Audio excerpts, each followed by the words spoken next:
स्वागत है आपका YouTube चैनल MKH पर। इस वीडियो में हम क्लास 6 की बुक हमारे अतीत का चैप्टर 5 और इसके प्रश्न उत्तर करेंगे। इस चैप्टर में हम वेदों के बारे में पढ़ेंगे और जानेंगे कि दुनिया का सबसे प्राचीनतम ग्रंथ कौन सा था। चैप्टर है क्या बताती है हमें किताबें और कब्रें। वेद। वेद शब्द विद धातु से बना है जिसका अर्थ है जानना।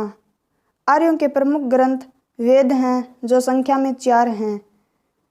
ऋग्वेद, यजुर्वेद, सामवेद, अथर्ववेद।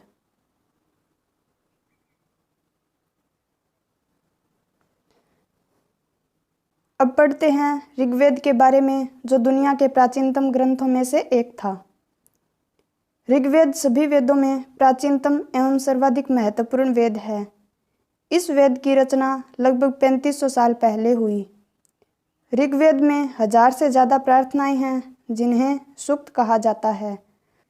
सूक्त का मतलब है अच्छी तरह से बोला गया। ये विभिन्न देवी देवताओं की स्तुति में रचे गए हैं। इनमें से 3 देवता महत्वपूर्ण हैं, अग्नि, इंद्र और सोम।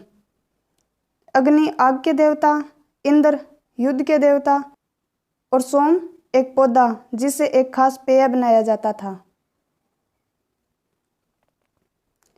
जिन लोगों ने इन प्रार्थनाओं की रचना की वे कभी कभी खुद को आर्य कहते थे तथा अपने विरोधियों को दास या दस्यु कहते थे।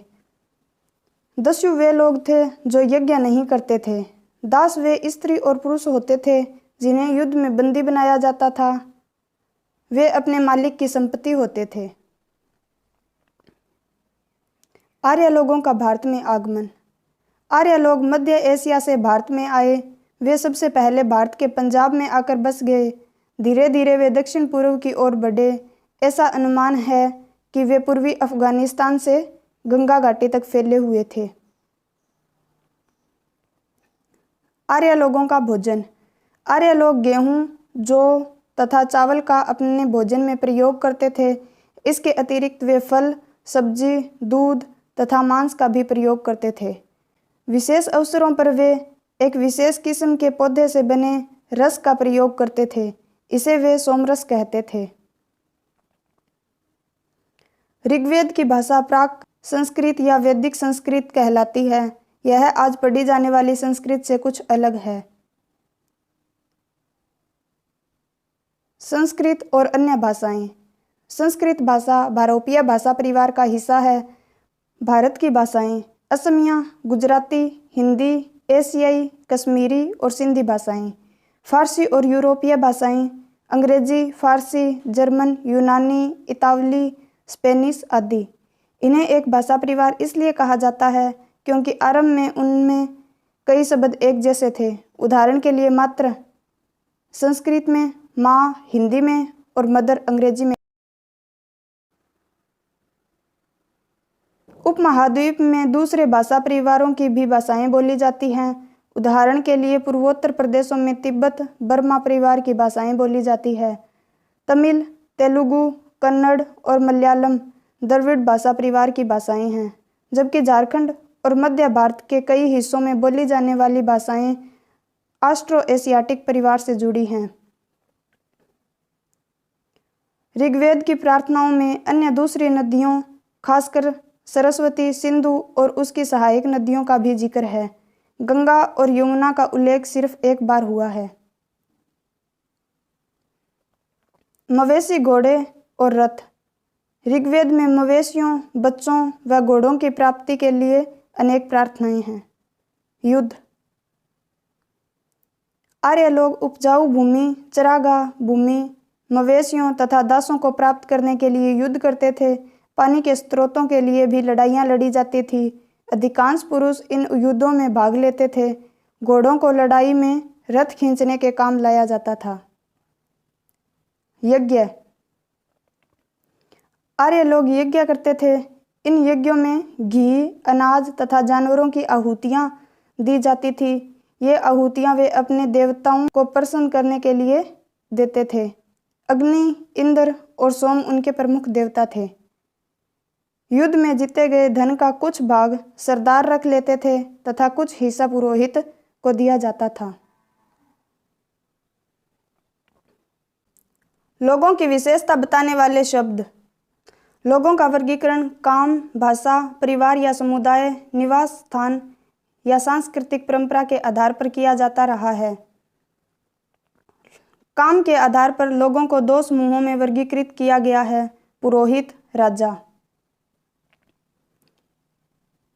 पुरोहित, इन्हें कभी कभी ब्राह्मण भी कहा जाता था। ये लोग तरह तरह के यज्ञ और अनुष्ठान करते थे। ये लोग पढ़ते थे तथा पढ़ाते थे। राजा, ये न तो बड़ी राजधानियों में रहते थे और न ही महलों में। न इनके पास सेना थी और न ही कर वसूलते थे। प्राय राजा की मृत्यु के बाद उसका बेटा अपने आप ही शासक नहीं बनता था। महापाषाण, शिलाखंड को ही महापाषाण कहा जाता है। महा बड़ा, पाषाण पत्थर। ये पत्थर दफन करने की जगह पर लोगों द्वारा बड़े करीने से लगाए गए हैं। महापाषाण कब्रें बनाने की प्रथा लगभग 3000 साल पहले शुरू हुई। यह प्रथा दक्कन, दक्षिण भारत, उत्तर पूर्वी भारत और कश्मीर में प्रचलित थी। कुछ महापाषाण जमीन के ऊपर दिख जाते हैं तथा कुछ जमीन के भीतर। कई बार पुरातत्वविदों को गोलाकार सजाए हुए पत्थर मिलते हैं तो कई बार अकेला खड़ा हुआ पत्थर मिलता है।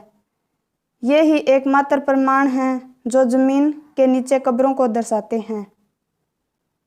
इन सब कब्रों में कुछ समानताएं हैं। सामान्यतः मृतकों को खास किस्म के मिट्टी के बर्तनों के साथ दफनाया जाता था, जिन्हें काले लाल मिट्टी के बर्तनों के नाम से जाना जाता है। कब्रों में लोह के औजार और हथियार, घोड़ों के कंकाल और सामान तथा पत्थर और सोने के गहने मिले हैं। पोर्ट होल,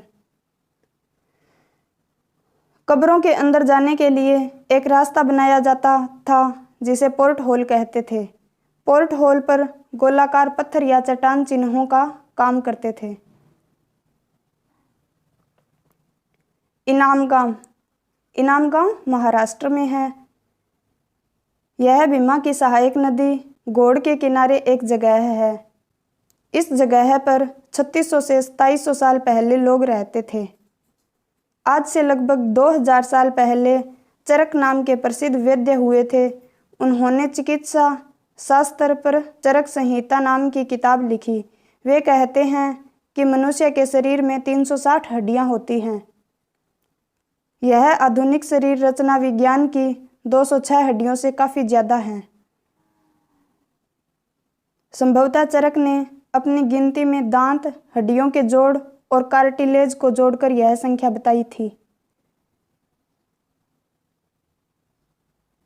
कुछ महत्वपूर्ण तिथियां। वेदों की रचना का प्रारंभ लगभग 3500 साल पहले। महापाषाणों के निर्माण की शुरुआत लगभग 3000 साल पहले। इनामगांव में कृषकों का निवास 3600 से 2700 साल पहले। चरक लगभग 2000 साल पहले।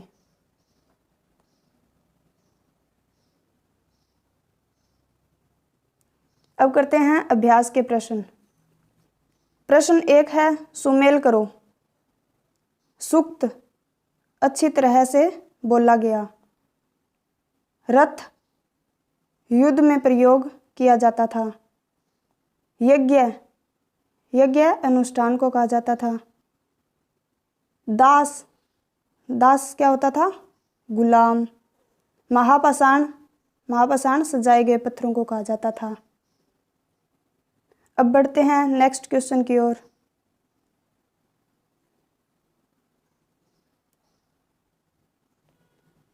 प्रश्न 2, वाक्यों को पूरा करो। नंबर 1 है, खालिस्तान के लिए दासों का प्रयोग किया जाता था। विभिन्न कार्यों के लिए दासों का प्रयोग किया जाता था। नंबर 2 है, खालिस्तान में महापाषाण पाए जाते हैं। दक्कन, दक्षिण भारत, उत्तर पूर्वी भारत और कश्मीर, इन स्थानों में महापाषाण पाए जाते हैं। नंबर 3 है, जमीन पर गोले में लगाए गए पत्थर या चट्टान जमीन के नीचे खालिस्तान को दर्शाने का काम करते हैं।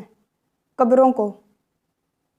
नंबर 4 है, इनाम गांव के लोग खालिस्तान खाते थे, अनाज, फल तथा मांस।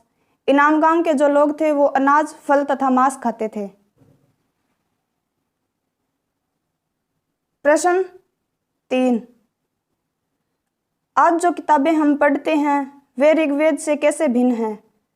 ऋषियों ने वैदिक प्रार्थनाओं के रूप में ऋग्वेद की रचना की थी। इन प्रार्थनाओं को अक्षरों, शब्दों तथा वाक्यों में बांटकर इनका श्रवण तथा उच्चारण किया जाता था।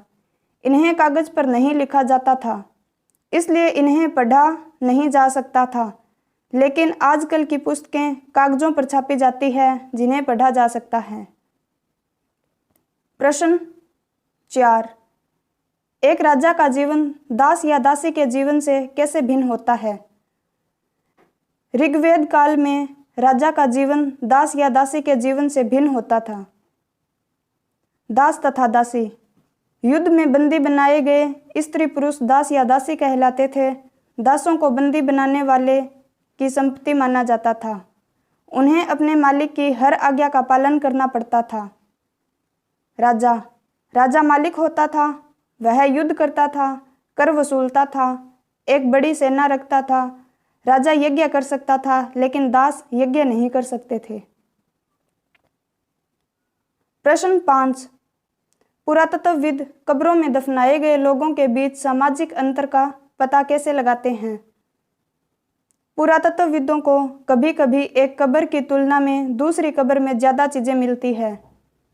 ब्रह्मगिरी की एक कब्र में 33 सोने के मनके और शंख पाए गए हैं।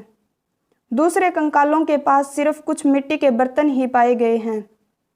कब्रों में पाई जाने वाली वस्तुओं में अंतर वहां दफनाए गए लोगों की सामाजिक स्थिति में भिन्नता को दर्शाता है। यह दर्शाता है कि कुछ लोग धनी अर्थात अमीर थे तथा कुछ लोग गरीब। यदि वीडियो अच्छी लगी तो इस YouTube चैनल MKH को शेयर करें, सब्सक्राइब करें और बेल आइकन प्रेस करना ना भूलें। मिलते हैं नेक्स्ट वीडियो में नेक्स्ट चैप्टर राजा और महाजनपद के साथ। थैंक्स।